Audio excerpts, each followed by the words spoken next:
So hello everyone. As promised, we're going to take now a nitty-gritty look at how I'm wiring up this old organ keyboard to be my main controller for my live performance rig. Now, my original music involves the augmentation of pipe organ sounds through various effect devices, delays that are set up to be timed for rhythmic effects, very immersive reverbs that are much more than you would get even in the largest cathedral to create something that's a little more on the ambient side. And if you want to hear some of my music, in the links of my video description, you'll find Tony Imperatrice-Topic, and that's a channel set up by my music distributor, SoundCloud, and it has all of my recorded music right there, and you can hear what I do, and as you know, we go along making improvements to my live performance rig, of course we get other descriptions of things that I'm doing and why and how it all works. So in the first 3 videos of this series, we talked about how I was going to build my own MIDI controllers, and we're making 4 different prototypes. One is this single keyboard, which is being set up custom for my needs for my live music. And we have an old Rodgers 33E analog organ that we're going to turn into a MIDI controller. And there's a lot of little variations of things we could do in that situation, both involving the original electronics and bypassing the original electronics. In the most recent video, last week, we looked at 2 old digital organs and talked a little bit about that situation and why those are being basically gutted and converted into be Hopper controllers. So my goal is in all of this to develop my own custom MIDI encoder and decoder circuitry, probably based around the Arduino microcontroller board. However, for this project, I'm using this board from DTS Digital Systems and MIDI Systems, DTS MIDI Systems. This is not a paid promotion. I had to pay for this card. DTS is not, giving me any kickbacks to say nice things. I'm just going to flat out tell you what I think. I'll probably share this video with them, just hope they like it. And we're going to take a look at how one of these is set up. So first, let's take a closer look at the board itself, and then we'll take a little brief look at how MIDI works.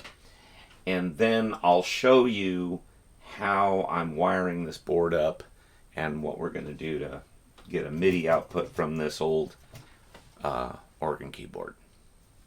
Now the first thing is this board is for parallel in MIDI out.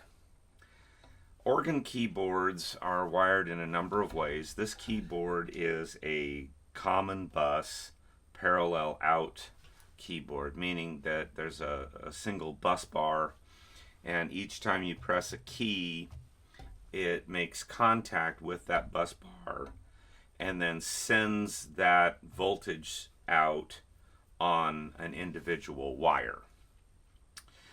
So the other way that it is done is in an 8x8 matrix system, and that is a column and row wiring system, and I'll show you some details about that when we talk about when we get to one of the digital organs, because it appears right now that that's set up that way.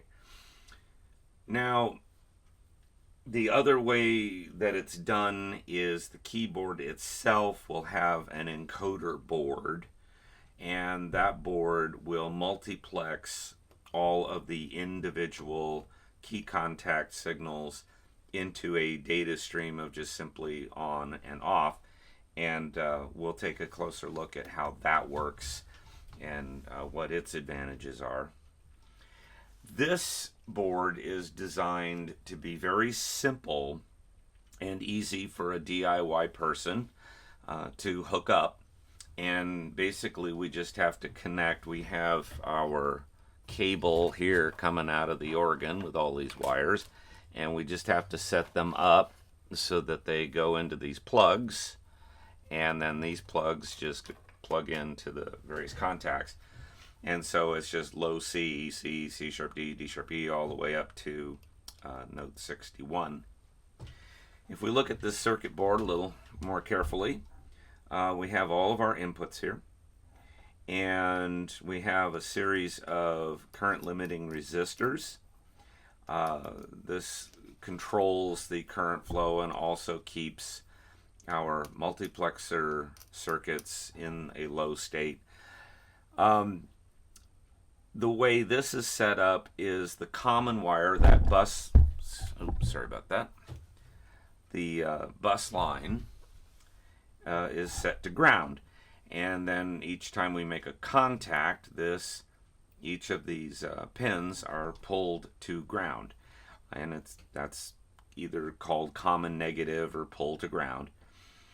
So we're getting all of these discrete signals coming in, but microprocessors, they really like to deal with one thing at a time. So these chips here are undoubtedly some type of multiplexer. Most likely they are a shift register. They could be something else. But what's happening is all of this is coming into these multiplexers, and then one at a time, those states of either on or off are being sent to our microprocessor, which is this chip here. The clock speed is the issue, because we're only going to be reading one of these pins at a time. So even when I'm holding down a big group of keys, the on or off state of the keys is being fed into the microprocessor one bit at a time. So the clock is running along. I think it's MIDI runs at like 32,000 cycles. So that's 32,000 times a second. It scans through this whole thing and sends out a MIDI signal. So then that individual bit coming in here, so say I hit middle C, and then middle C here goes into an on state through the multiplexer and on over to our microprocessor. Then when this is scanning through 32 or whatever it is, 1,000 times a second, it sees, oh, middle C is on. So now I need to send a MIDI note on message on our MIDI output. This board is really designed for doing exactly this. We have an older organ keyboard. It's a common bus parallel wiring system. This translates it into serial data, and we have 64 inputs here, so 1 through 61 plus 3 extras. They've also included 24 additional pins that they indicate are for stop or for pistons. And of course this keyboard is going to have 19 pistons. And you can switch it to do different things. So we have 4 additional analog inputs that allow us to hook up continuous controllers, and so in this case that'd be our expression shoes and our crescendo pedal. And this is just our power input. We can hook up anywhere from, I think it says 7 to 16 volts. And then we have our power supply here. This is taking whatever voltage we put in here and breaking it down to 5 volts, which is what all of our processing chips want to operate on. This switch setup configures our analog inputs. This switch setup assigns a MIDI channel, and then this switch setup determines whether the board is set to run MIDI note, starting at MIDI note 36, which is low C on a typical organ keyboard, and then going through 61 and with 4 extras. Or this board can be set to start at MIDI note 1 or MIDI note 65. And that has an interesting impact on our additional inputs. When we're set in what they call keyboard mode, and this is starting at note 36, these deliver on the same MIDI channel those extra notes up at the top, and that inside the Hopwork software you can assign those to be whatever you want, stop, control, or in this case pistons. When you set this thing into what they call switch mode or stop mode, then we're starting at MIDI note 0, going through MIDI note 63 or the first 64, or we can set it to the last 64 of the total of 128 possible MIDI notes. Then you can daisy chain these together and you have 128 inputs. But it has, the impact it has on here is that these inputs then have to go to the next channel. So it kind of seems to me that leaving this in keyboard mode, even if you're using it as a stop or piston controller, kind of makes more sense, because then you're not using up 2 MIDI channels on just a limited number of inputs. So I don't know. For my purposes, we're gonna of course set this in keyboard mode. These are gonna be my pistons, and that's that. So why don't we take a quick look at some MIDI basics, and we're talking basic MIDI basics. On our circuit board, let's say we turn middle C on our keyboard. That's 1 bit of data going into the circuit board. And then to send MIDI, it has to send several bytes of data. Now, a byte of data is 8 bits. And each of those 8 bits form like a binary code, depending on which position is high and which position is low. It tells the MIDI system a certain number, certain things. So we have note on condition, the channel number, which note is on, and what the velocity reading of that note is.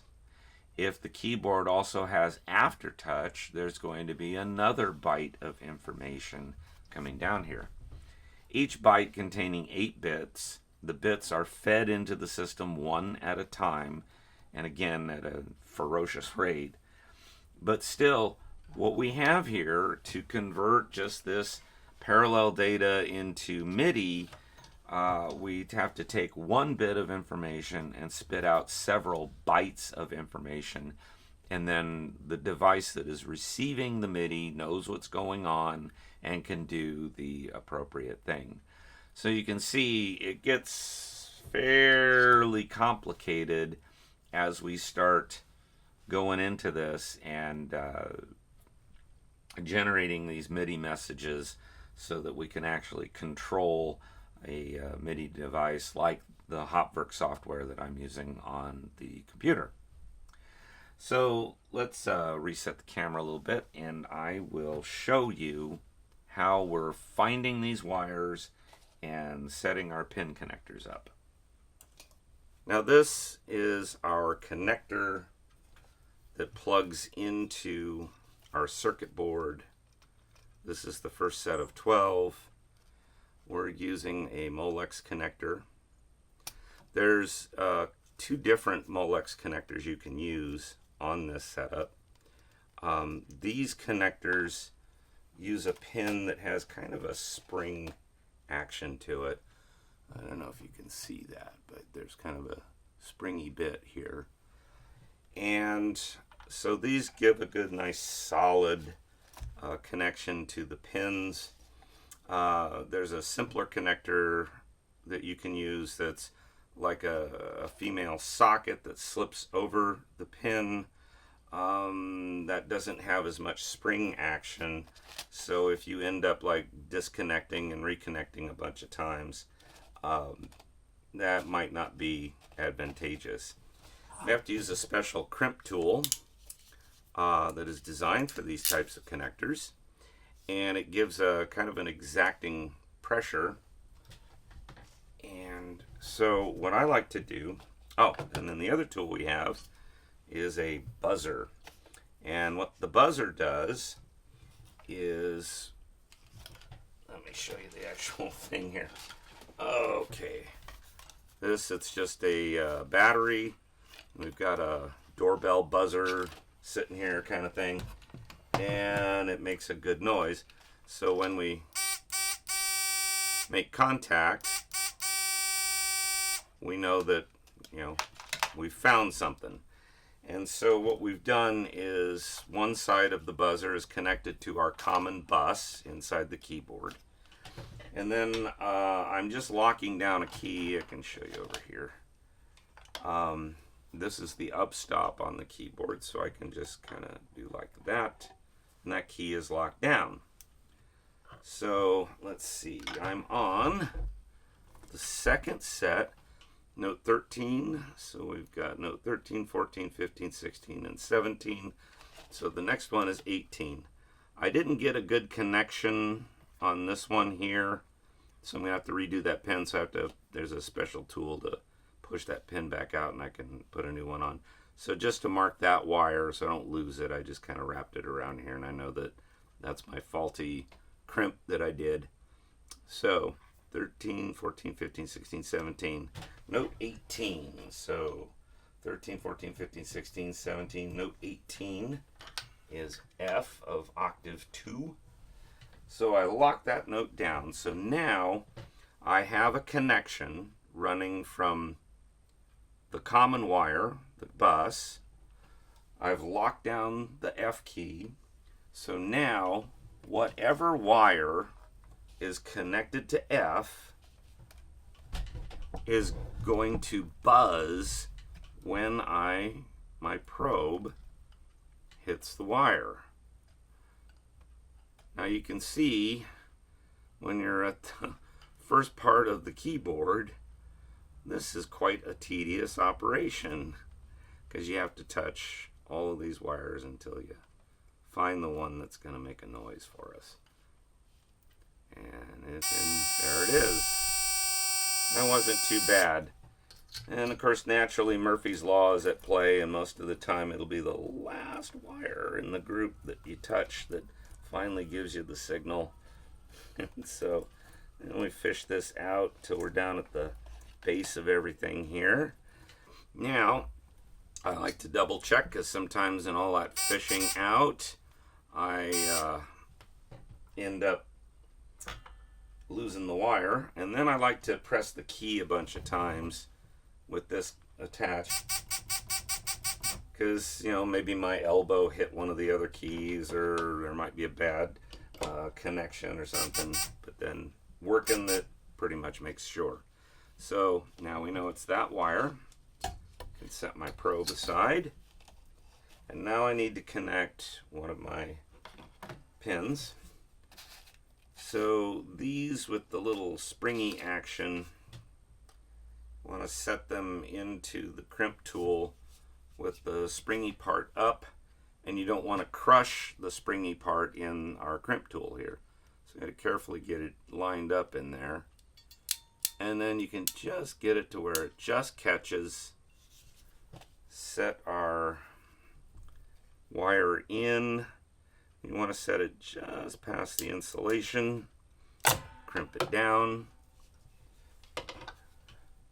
Now, got a good solid connection there. And then we slip it in. And there's another little springy part on the back that's going to clip into this slot. And you can usually kind of feel that as you're punching it down. There it is. So that's one. And then we move on to the next. lock the next note down, get the probe out, and start going through our wires all over again to get that hooked up. Okay, so we are back, and as you can see, I've got all the red wires from the keyboard all lined up. This kind of work takes a little time because you have to buzz out the wires. Now, when I got this keyboard, I pulled it out of a Rodgers, a very old Rodgers instrument from the 70s that was getting ready to be disposed of, and I didn't have a lot of time. So I wasn't able to open up the organ and really grab the wiring from where it's soldered into the electronics and carefully desolder that, which would have left me with all the wires in order and ready to go, and that would have been a much better deal. As it was, I just had to hack the cable off as far down as I could, and then that meant, of course, we had to buzz things out with the little buzzer I showed you, earlier on the video. So this work I parsed out over a couple of days, not because it can't be done in a matter of hours. It's so tedious that I just did a little, then got some other work done, and so on and so forth. So what I did was just buzz out the wires, put them in the appropriate location on the connector, double checked that, and then plugged it all in, and then just folded up the wire, the excess wire, like this. You can do that a little tidier by maybe doing the first 12 and then cutting everything back and doing the next 12 and cutting everything back. It's a little more work, but you end up with a tidier job. Obviously, if it was color-coded wire, it would have been easier, or if it was ribbon cable, it would be easier, and you certainly could take an old keyboard like this and replace all the wiring. Now, the next thing we're going to be doing today is we're going to hook this thing up, and we are going to connect it to the laptop and a program called MIDI aux, which is a MIDI monitor, and make sure that we actually have the appropriate MIDI signals that we need. Okay, so I've connected the computer up to our DTS systems circuit board, and I've gone through all the keys, and everything checks out, the correct note, the correct MIDI channel, all that good stuff. At first I had the switches for the swell shoe inputs in the wrong position, and this thing was just sending continuous data, and that obviously wasn't right. The only glitch we seem to have right now is the tenor C strikes both C and C sharp, as well as C sharp strikes both C and C sharp. Most likely that's a wiring problem in the cable. Something's shorted out. I'll have to sleuth that out and see what's going on, but so far so good. We seem to have a working keyboard here. So I hope you all enjoyed that. Next time we're going to be wiring up the piston rail with a piece of ribbon cable onto the other contacts that are made available on the DTS board, and I'll show you all about how that works next time. So see you then.